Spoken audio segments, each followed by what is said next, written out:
welcome to another Thursday morning fellowship group. It's wonderful to see you all here.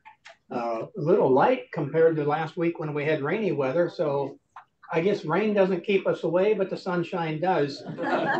Catch up for the things we did not get done last week, probably on beginning fall cleanups and so forth. So that'll keep all of us busy over the next few weeks. Glad you're all here. And I would, one announcement is all I have. I guess maybe two, if I can remember the third one. Last week I mentioned Dan Wilcox was in the hospital. Dan is now home. I think he's still home. Do you know? Because he was in our group. Keep Dan in your prayers. He's had to go back to, Dan Wilcox is home. Yeah. I'm sorry, Dan Green is. Dan Green is back in the hospital. Dan Wilcox is home. Yeah, Dan Green was out of the hospital and then back in. Dan Wilcox, who had been in quite a few times, is home and participating in the Wednesday night gathering of men and participating. So he's feeling much better. And thank you for all your prayers for him. Okay, and this morning, I'd also ask that you, during the week, that you remember the new confirmands that we initiated on Sunday that start their confirmation year. Keep them in your prayer as they study about their faith, learn, and go forth. Looking forward to the spring. So with that, I'll open with prayer. Dear Heavenly Father, we thank you for this beautiful day. Thank you for the respite from the rain and weariness to the bright sun. Ask that you be with us as we go through this day. Be with our church as we dive into the fall programming. Be with Jason today as he gives his presentation on legacy. Instill in us the wisdom to hear what he has to say. Be with our elected officials, statewide, local, and national, that they keep the best interest of the country at heart. Ask that you bless this day. Amen. And Robbie, if you would come forth and do the introduction. Happy to. So good morning, all. It's my delight to introduce Jason Arbucheski. Jason and I have been working in the same areas of fundraising and community engagement for quite a long time, but me much longer than him. But we got acquainted with him through, Westminster got acquainted with Jason through the Endowment Fund. And I say that because the Endowment Fund wanted to be able to offer a service to members where they could set up what are called charitable gift annuities. And some of you may be familiar with those. And years ago, the Presbyterian Church USA used to partner with congregations to do that, but they stopped. And we knew that there were at least two members of the congregation who really wanted to be able to do those kinds of gifts. So Jason's predecessor, who was Beth Harper Brilia, worked with us. Rob Neckersummer was also on the endowment board at the time, to set up a structure to allow us to accept those gifts. And over time, we've gotten very well acquainted with the foundation. And of course, they have an array of services beyond working with things such as charitable gift annuities. They got so well acquainted with Rob that he's now on their board. And I think they're very lucky to have him. But legacy giving is not restricted to endowment. And I think that's one of the things that we're striving to really help people understand. All of us will have a legacy. The real question is, will it do what we want? So by thinking about a topic that many people don't want to think about, we can actually make sure that the people we love and the causes we care about are well cared for. So it's a delight to introduce Jason to talk with us, not just about what the Community Foundation does, but how you can think about the things they do in your own life, and perhaps for Westminster, and perhaps involving the Community Foundation. So thanks for accepting our invitation. We look forward to your comments. And I think I've given everyone a handout, but if I fail to give one to you, please raise your hand, I'll bring it to you. Right. Thank you. Thank you. Thank you, Robin. Good morning, everyone. I'm Jason Arbucheski with Chester County Community Foundation. It's great to see you all. thank you for welcoming me to your congregation today. I'm by no means a stranger to Westminster. I've known it really well. My previous fundraising experiences, we actually had several years of volunteer celebration here in Spelman Hall. So it's good to be back. And I certainly do know how generous your congregation is to the community at large for the underserved here in Chester County. So I'm grateful for that, and you should be commended, your entire congregation for that. So thank you. I'm here today to really talk about not only what the Community Foundation is, but really legacy. It's really using a different type of giving called planned giving, or what I like to say, smart gift planning, in a way that involves an advisor of some sort, perhaps an estate planning attorney or a financial advisor or a wealth advisor. Those elements are really part of a gift planning or a planned gift to a specific cause that you care most about. So I want to get into some of the types of planned gift vehicles today. I'll show you how they work. But first, I want to really get into an existential type of exercise in the first few slides. Really, it's a battery of questions to help you, because in my role, I'm a philanthropic advisor, but I want to help you understand a little bit about legacy giving and giving overall. Perhaps some of these questions you're going to see for the first time, and it's really going to allow you to think about how you want your legacy. What would you like your legacy to be over time? And a little bit about me. I'm from Chester. I'm originally from the Scranton Wilkes-Barre area, a little area called Wyoming Valley. I moved down here about 20 years ago, fell in love with Chester County. It's home for me and my family. We live in Paoli in Willistown, and just really enjoy it. And I've been with the Community Foundation 3 years now in this role, gift planning and stewardship. And previous to that, I was at Mainline Health for a good 11 years, and Community Volunteers in Medicine, CVIM, which is just here in West Goshen, as their head of individual giving. So I appreciate the opportunity. Enough about me. Let's get started.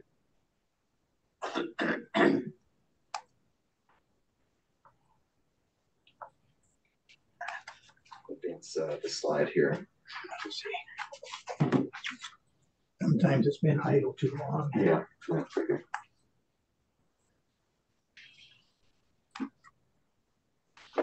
Sorry. It'll wake it up. Yes.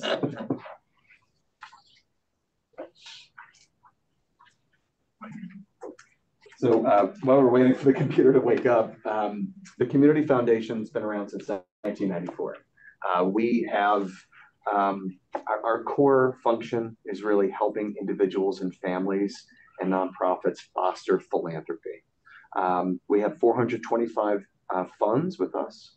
Individuals and families come together and create a donor advised fund, and they make grants out of that fund over time. We also help the nonprofit community. We have 80 plus nonprofit endowments here at the Community Foundation. Westminster has an endowment with the foundation as well. I'll get to that in a little bit. But you know, really the founders of the organization were part of these philanthropic Chester County families, right? They were the ones who said, we need to have a Chester County Community Foundation where everyone can be a philanthropist, regardless if you have a lot of wealth or not, and focus on the communities, the nonprofits that need it the most, those underserved, underinsured, and your favorite charities that really call home to you. So founded in 1994, 25 board members we have right now at the moment, and we have 8 full-time staff. We're a small but mighty team. We wear multiple hats. And as I mentioned, we have about 428 entrusted funds. We have about $100 million in entrusted assets at the Community Foundation. So we offer 3 types of donor advised funds: endowed, quasi, and provisional. And I'll get to those in a little bit. And people use them for different strategies and different parts of their life in terms of what they want to use these donor advised funds for. And I primarily work with the individuals and families who have funds, and for those who are starting to have funds, as well as the estate planning attorneys and financial advisors. I work with them constantly to make sure that I could help their clients in any way. So this is a little bit of the grants out, so to speak, of the Community Foundation. We give out annually $6 million to the community, not just here in Chester County, but across the U.S. And internationally. Since we started in 1994, we have a little over $70 million that we've granted out to the community at large through these funds. 800 grants last year, 200 scholarships. And you'll see here pretty much the overall makeup of the grants that go out to the community. Mostly it's human services and health, and then education and libraries, arts and culture. It's really the makeup of where our donors, the folks who are using their funds actively every year, these are most of the causes that they support. So I wanted to give you kind of a status about the giving overall in the USA. Right? I don't know if you've seen some of this news, these headlines, but there's a report that Robbie and I and Rob too, we follow. It's called Giving USA, and it's a report on charitable giving in the United States for the previous year. All right, so this is a snapshot.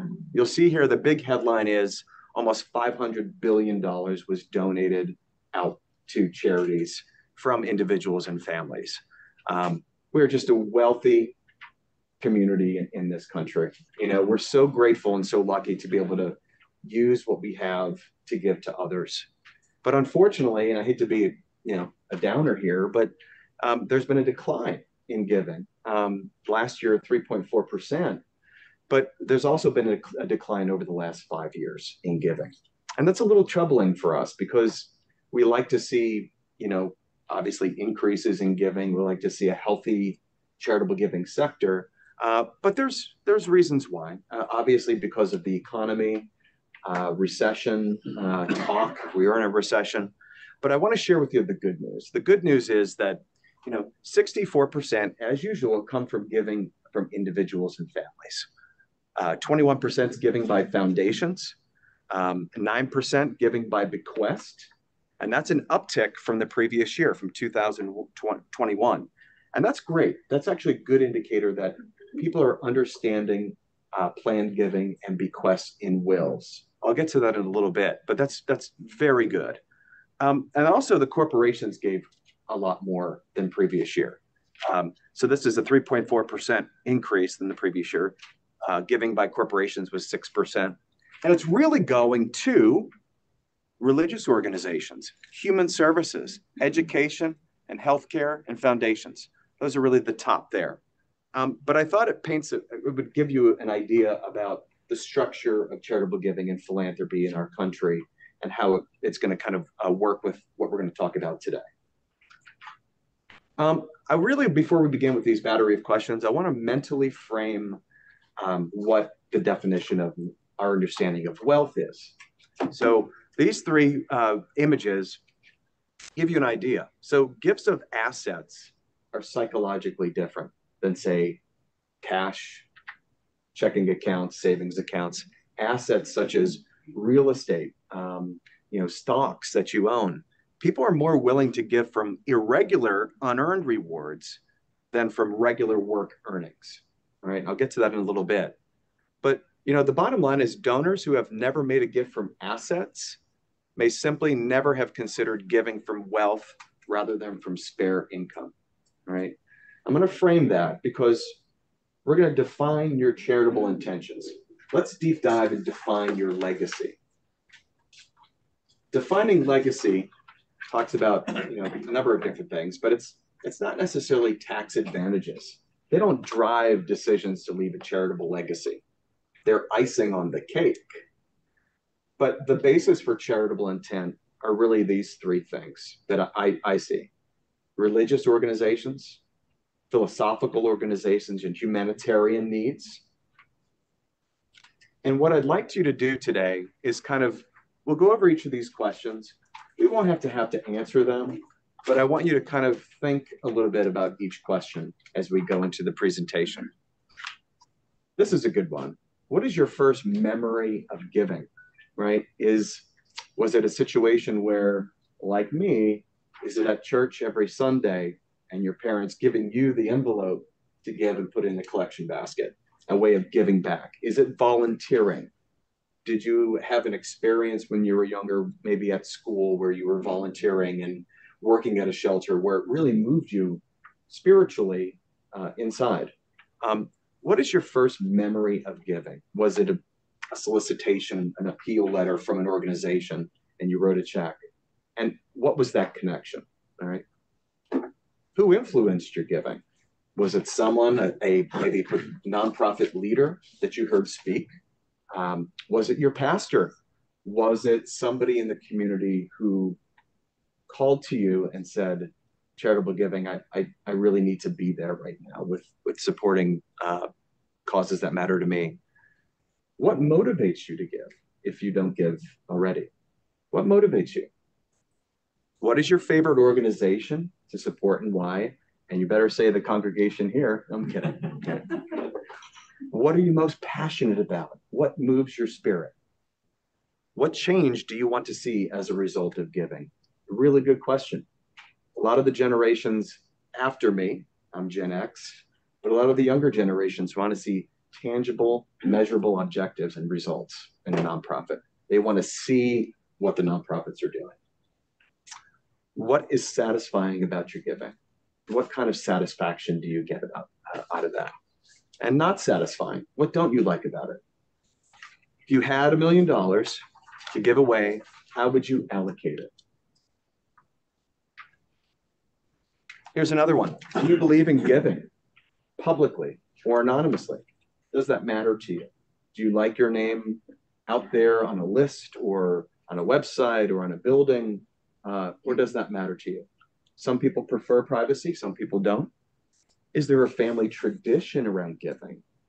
I'm blessed to work with a number of families around this time in October or November, where we gather together, first generation, second generation, and third generation, where we get together and we talk about their family fund at the Community Foundation.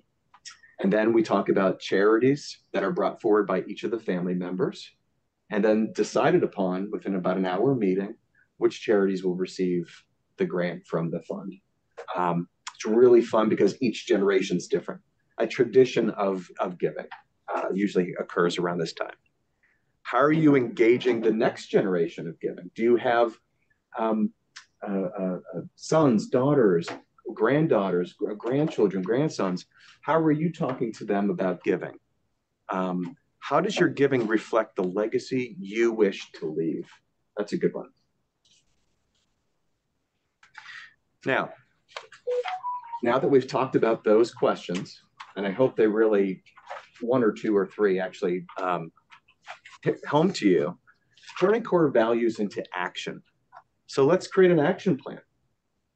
How is your support of your organization and or mission influenced by your family's core values?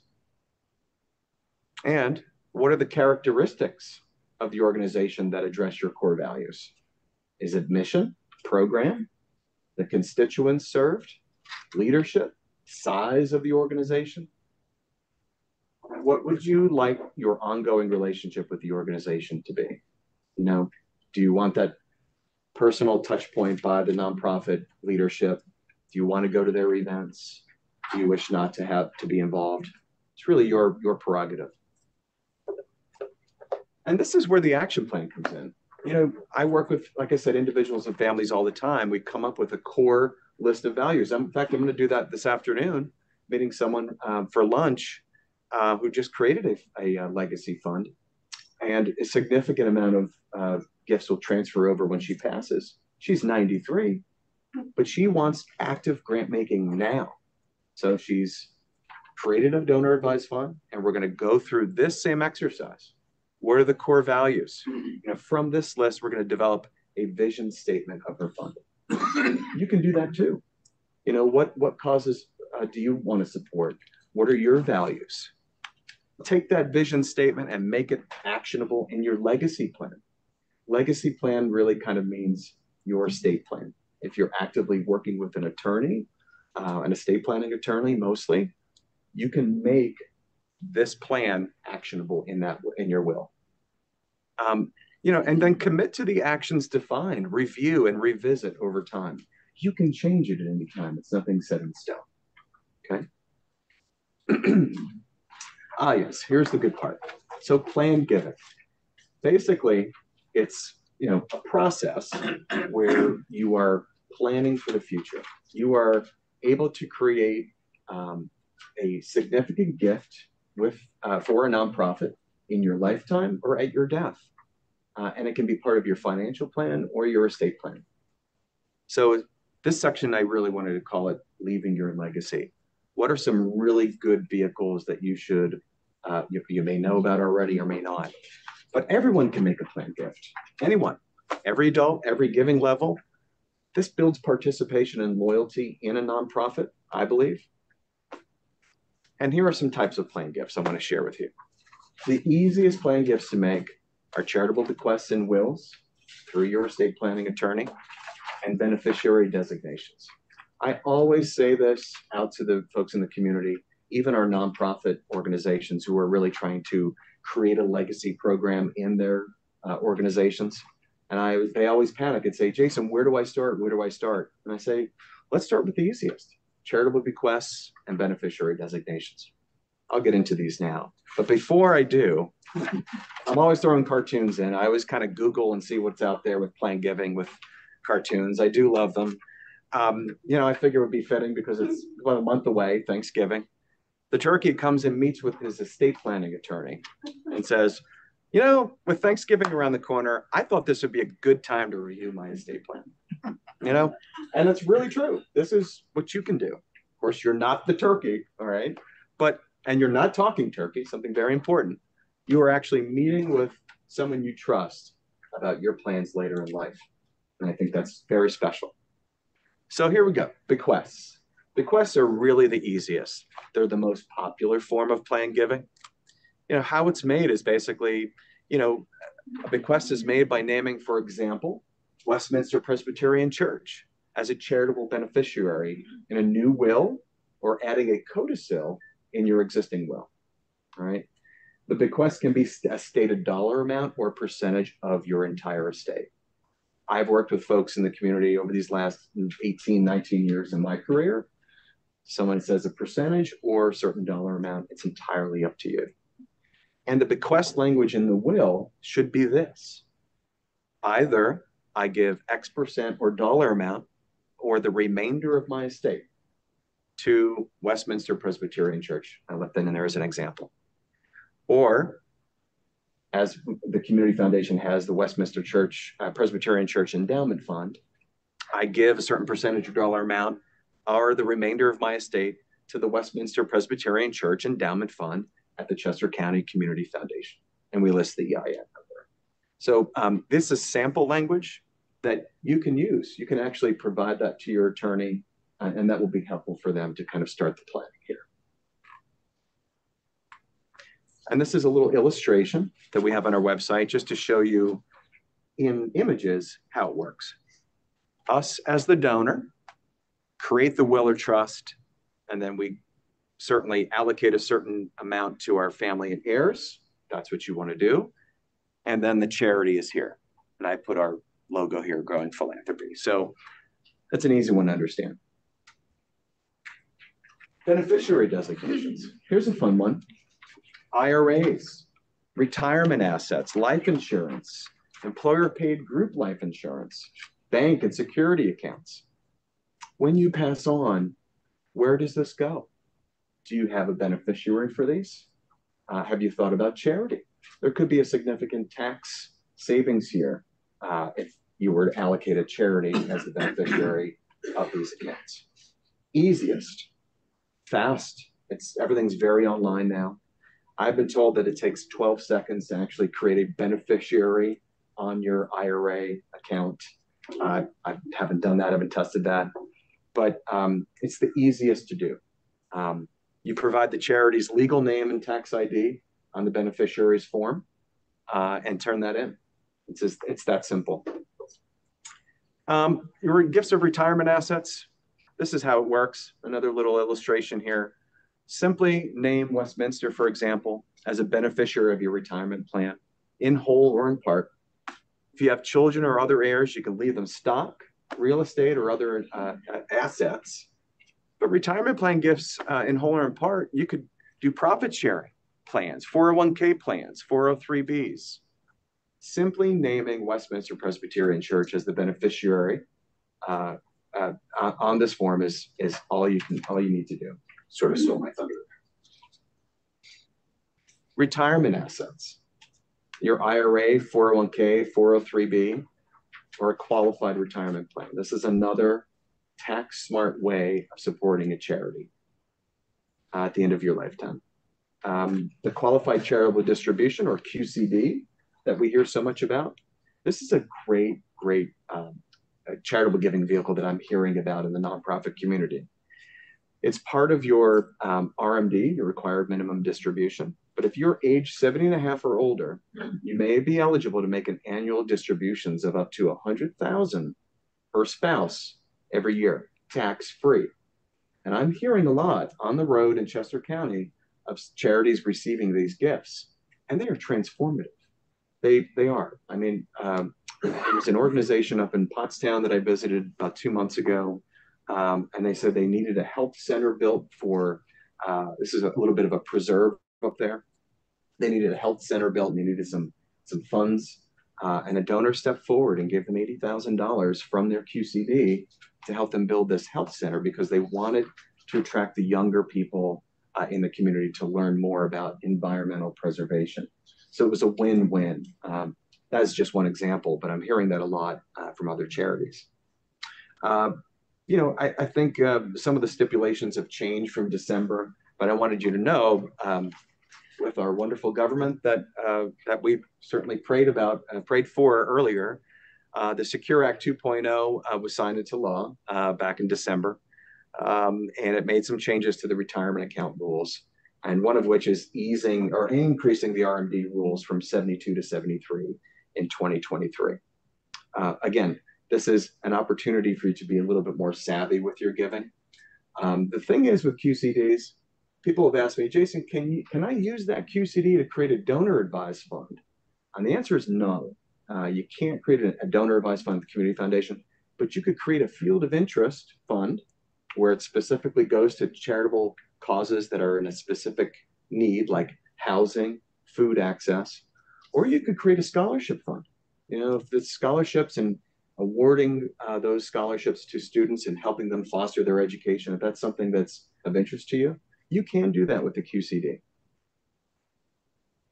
Here are some other types of plan gifts. I won't get into too much of this, but I always like to affectionately call this section alphabet soup, right?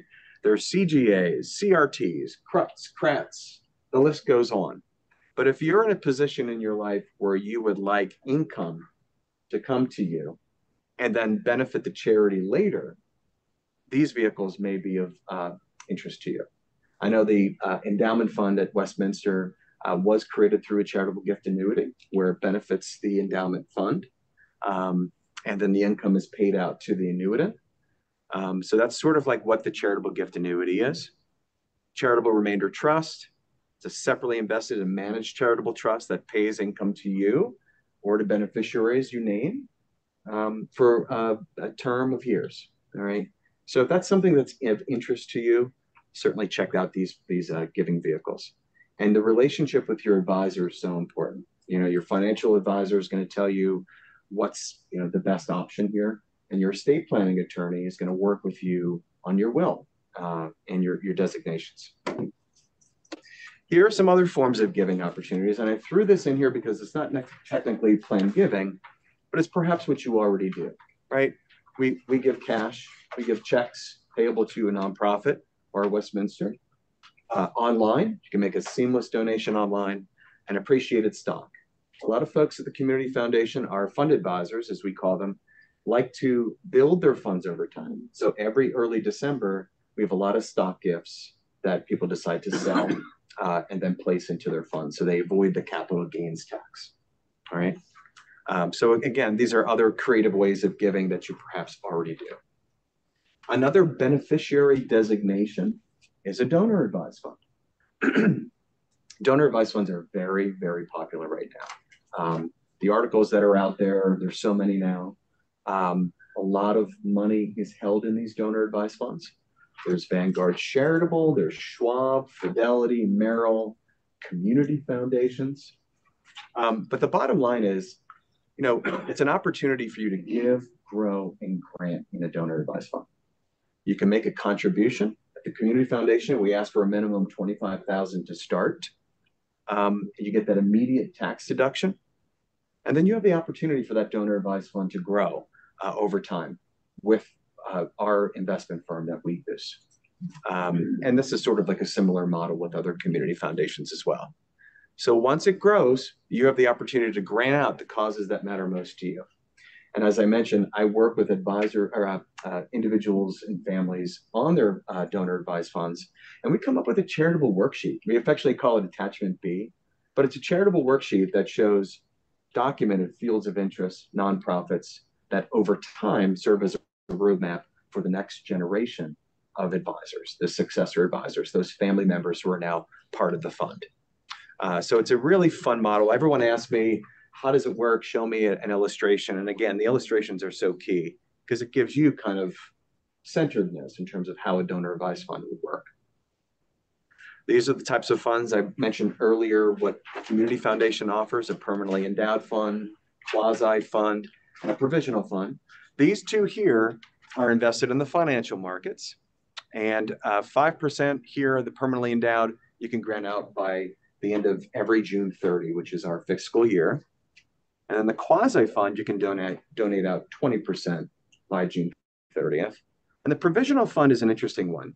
It's one where it's not invested in the financial markets, but it's sort of like a charitable checking account. If someone has a golf outing that they'd like to do to raise money in support of a certain cause, those net proceeds from that event are parked into this provisional account and can be granted out at any time.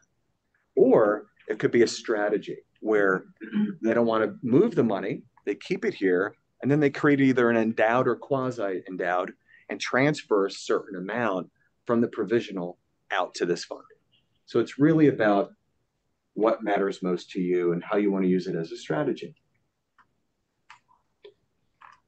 It's not just about donor advised funds at the Community Foundation. It's about legacy. These are really wonderful and special individuals and families who I've come to know and work with over these last 3 years. I've been with the foundation, where these individuals have some ideas about what they want to do. They've included their fund in their planning, either in their estate plan, their retirement assets, you name it. They have documented with us and their attorneys a certain amount of money they want to have added into their funds once they pass on. The one thing I wanted to tell you about these funds is that there's no requirement to make a grant out of your donor advised fund. Right now, Congress is kind of looking into that.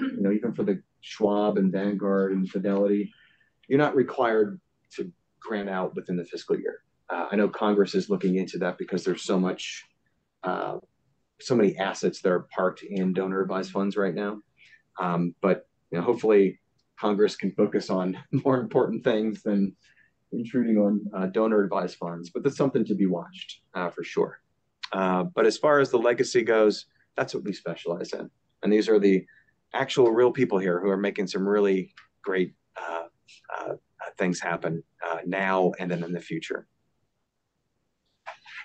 So these are the suite of services that we offer our individuals and families.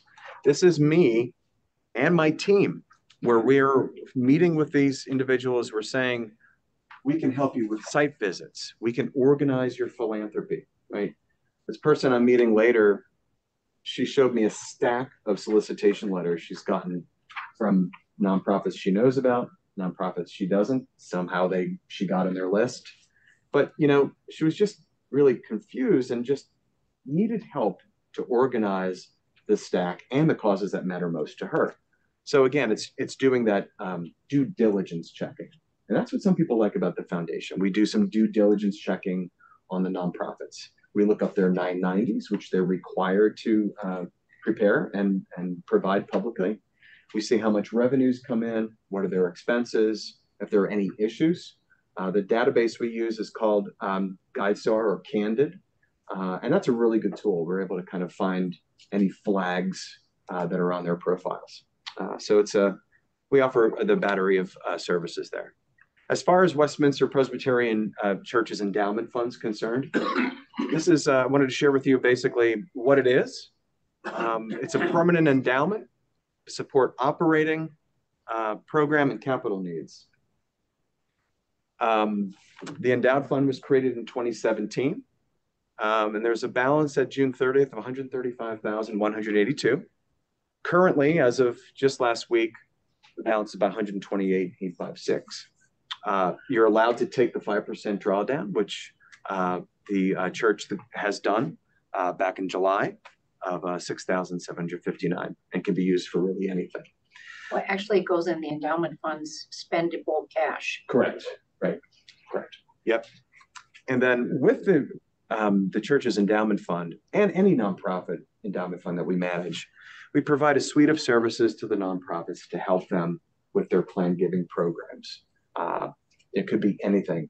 And it's like today, I'm helping you understand a little bit about planned giving, endowments, but it's not just about endowments. It's what really fits what you want to do with your creative planning here. So I really want to start kind of closing up here today and kind of see what will be your legacy.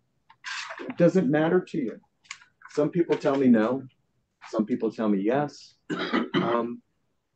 Do you want the next generation, your sons, daughters, grandchildren involved? Some people prefer that. So it's really up to you. But really, the question is, how do you want to be remembered? You know, what is your legacy?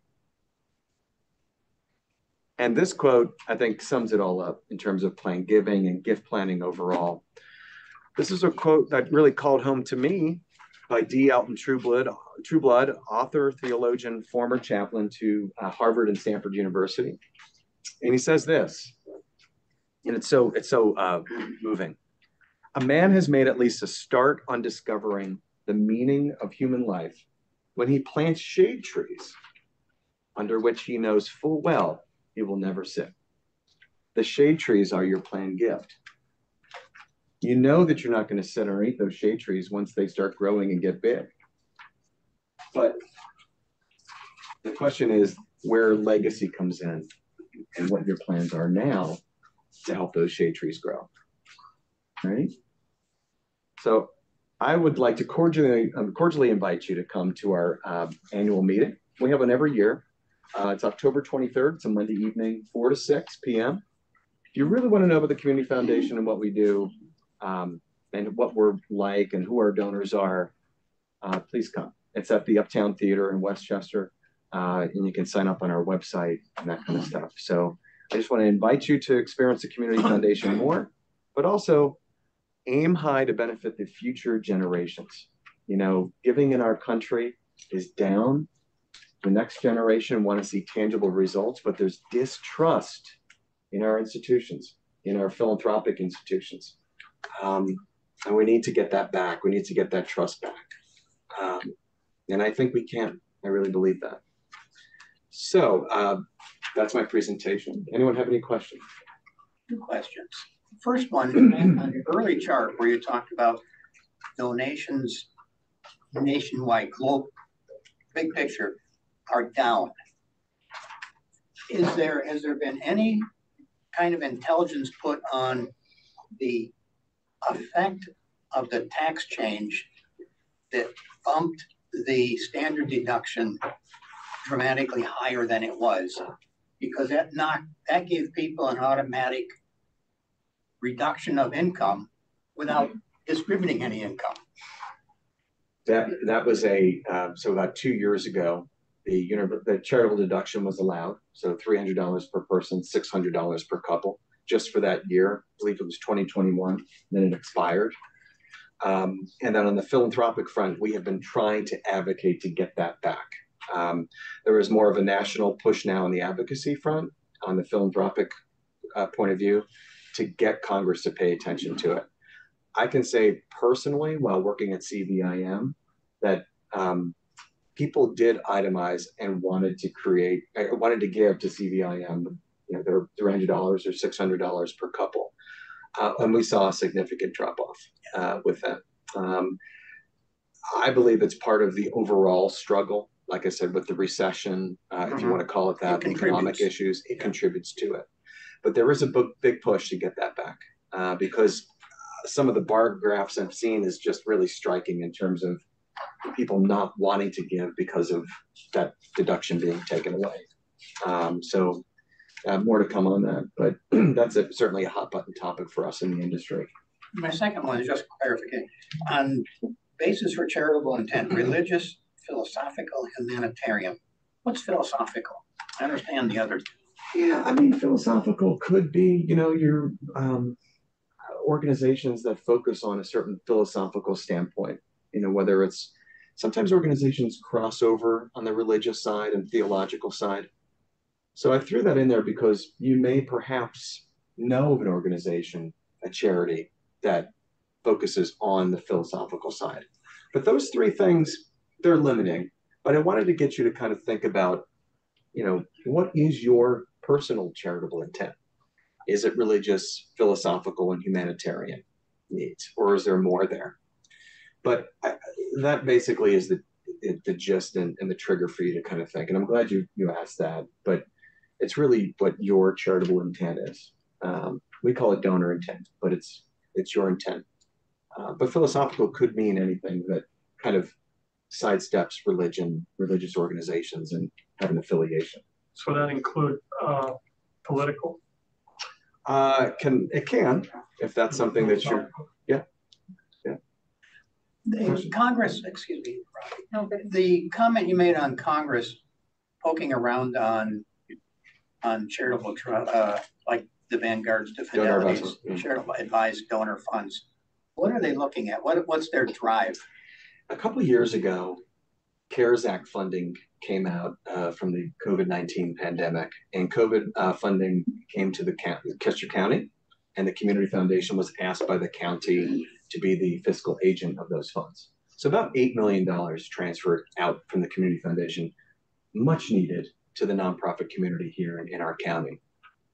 If you multiply that across the nation, legislators saw how fast those funds went out with a edict or mandate where they had to be spent within the year out of these fiscal agents. That seemed to be the driver for Congress paying attention to the studies that are out there on donor advised funds, on the billions that are kind of trapped, where you're not mandated to give out your allowable spend from your donor advised fund within a certain year. Let's face it, life gets in the way. I don't have time to focus on it. I'm working, I don't have time to focus on my donor advised fund. I've heard it all, but there's no mandate to focus on that. And what they're really focusing on, Congress that is payout rates.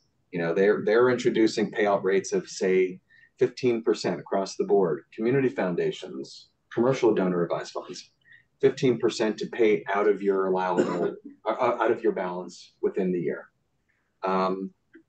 It'd be interesting to see if that flies. But there was legislation that was introduced. It was called the Accelerating Charitable Efforts Act, ACE. It was a bipartisan act that was introduced by Chuck Grassley and a legislator up north. Yeah, and it didn't go anywhere. Obviously, Congress wanted to focus on a few other things. And I feel like this is like deja vu from just a few years ago with things going on in Congress now, the disruption and all that. So, yeah. Oh, sorry. Oh, that's right. To follow up on something Ted said, okay, you make these donations and your standard deduction is so high that you don't have to go through your checkbook at tax time and whatever. But isn't the way around that is most of us here probably have required minimum distributions.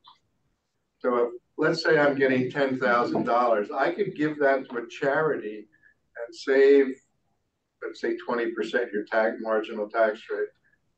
And it doesn't matter whether I could deduct it as a standard an itemized deduction or not. Right. So that's the workaround to give thousands of dollars from your required minimum distribution that you don't have to itemize. That works for us old people. Well, It doesn't work no, for well, the thousands that are under. I realize. Yeah, but you're right. That's a way for us to work around Oh, that And we've seen that, Yeah. not to pitch the community foundation, but we've seen that with some of our donor advised funds that have been created, is that they use a certain part of their RMD to create a fund, if not 25,000, or at least start building it over time. We do have a few, I work with a few folks who do that too. But yeah, that's correct. Yeah. The kicker though is that you can't take it out of, use a QCD to fund a donor advised fund. That, No, the feds won't let you use Yeah. money you haven't paid tax Yeah. on. And I double checked to see if there was legislation or advocacy around that in Washington. So we're members of the Council on Foundations in Washington. So they do a lot of federal advocacy for community faith foundations across the US. And there's no legislation that's out there right now or anything being introduced to kind of help that along. But you could do a field of interest fund, as I mentioned, or a scholarship fund.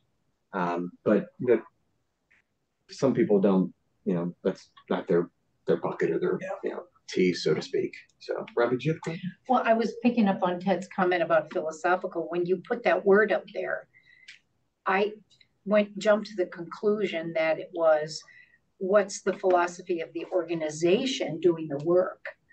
So if I care, for example, about the environment or healthcare or whatever it is, am I picking an organization whose approach to solving that problem aligns with my values? Yes.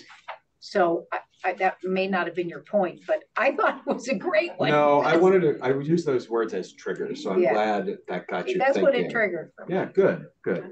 I hope you found these questions really helpful. I mean, I think sort of like spiritual exercise, but not really. I mean, just kind of deep diving and looking at these questions and say, really, what's important to you? What's important to you and your family? That's really what it's about. Any other questions? Sure. I just want to say thank you very much. As I mentioned, you're a very generous congregation, and I really mean that. I've seen it, and thank you for having me. And if you have any other questions, my contact information is on the handouts. Email me, call me. I'm happy to talk to you and help you. All right. oh, you One want to thing say. that Thank you, Jason. I'm going to jump in here You for a can have the minute. floor, Rob. Oh, good. Otherwise, I might just take it. I think one of the things that our stewardship committee's been working on is helping people understand that if you do a legacy gift, it does not have to go in the endowment fund. Because some of us may actually have gifts we've already done for Westminster that we don't want to have parked in the endowment fund forever. So as you think about whatever legacy you're leaving, please understand Jason and the Community Foundation could help you structure gifts that don't wind up in the endowment fund, or that might be split between endowment and something else. But lots of very generous donors over the course of Westminster's very storied history gave gifts that did immediate work, and that was important as well. So just a brief commercial message. And then the other thing is, what does this remind you of? Thanksgiving and turkeys. No, it should remind you of Abundant Life, our stewardship campaign. Actually, Leah has this delightful array of sunburst as you walk out of the sanctuary. And in the back is a basket with these beautiful fall colors. What we're actually hoping you'll do, perhaps triggered by something that you heard this morning, take one of these, write down, what does being part of Westminster's Abundant Life mean to you? And if you'd be willing to write one before you leave and leave it in the basket, we will add it to the sunburst. And as the stewardship campaign progresses, all kinds of beautiful messages are there for people. And if you've already done one, because I asked you to do one in choir, you can do another one. We can do a second one. We can do a second one. So thank you. Thank you for letting me share. Thank you. Well, thank you again, Jason, for your, I thought, very informative talk with us and discussion. And so with that, I hope to see you all here again next Tuesday. So Dave, remind me, what's the speaker next Tuesday? Isn't it Lynn George? That's right, Lynn George. Do not miss Lynn George's very, I'll almost call it emotional presentation. She did, I think it was about a 1 week tour, civil rights tour, from someplace in South Carolina, North Carolina, down through the Alabama, following that trail, went across, what's that bridge, the Edmund Pettus Bridge. Thank you, Robbie. She went on that for a learning exercise, and she said it was amazing. It was emotionally draining for much of the trip, but well worth the time. So pass the message on to those that aren't here. Don't miss her presentation.